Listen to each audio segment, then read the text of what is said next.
The Deal with the Devil.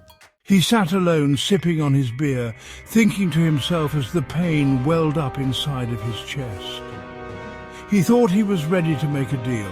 He didn't just want to destroy himself. He wanted to destroy his entire family, blink them out of existence, all the way back through the lineage and all the way forward into the future. He hated every bit of his being and the people that he loved. Wishful thinking, or was it? He thought of the consequences of this action. Would it cause the extermination of the human race? Did he have a family member who saved thousands or millions of human lives? Or would one of his descendants save thousands or millions of human lives? He didn't care.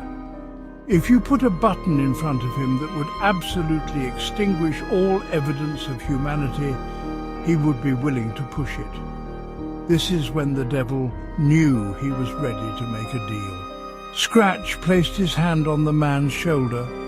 Of course the man jumped. There was no way anyone was supposed to be able to get into his home.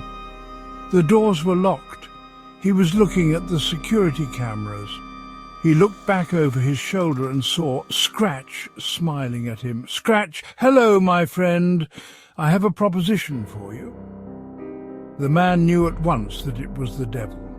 He had been contemplating his arrival for the past week.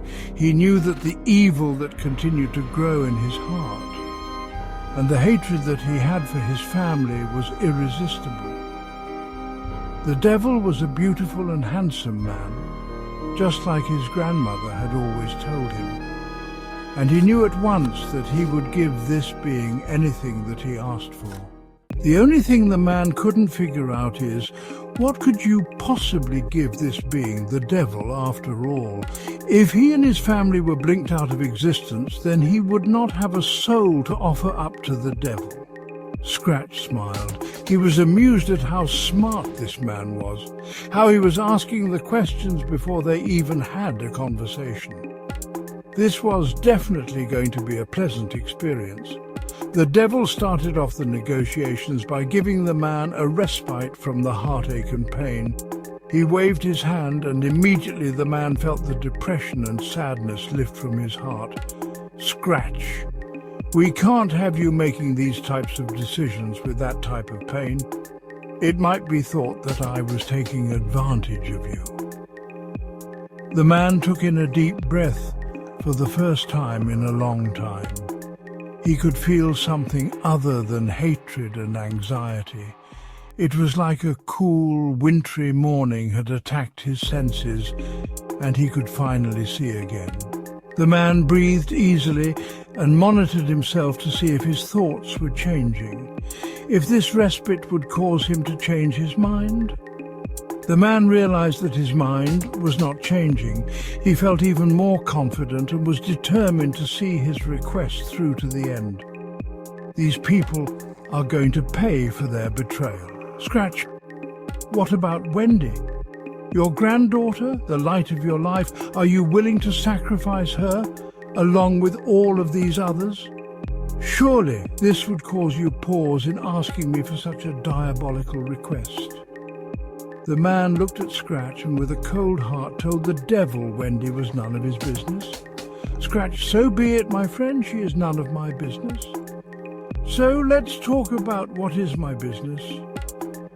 You have already been pondering what payment I will ask for. The question is, are you paying for just you and your family? In that case, I would need either your soul or one of your descendants who would have to be sacrificed in order to meet the payment requirements. And of course, Wendy would be an excellent payment indeed." Without hesitation, the man asked what it would cost for completely extinguishing all humans. Every last piece of scurvy that has infected this universe. Scratch, I want to share something with you, my friend. For millennia, I have been making deals with humans in exchange for their souls. During the course of all these eons, I have never ever given anything for free to a mortal, until now. I've been waiting all this time for you. The man asked. Where do I sign?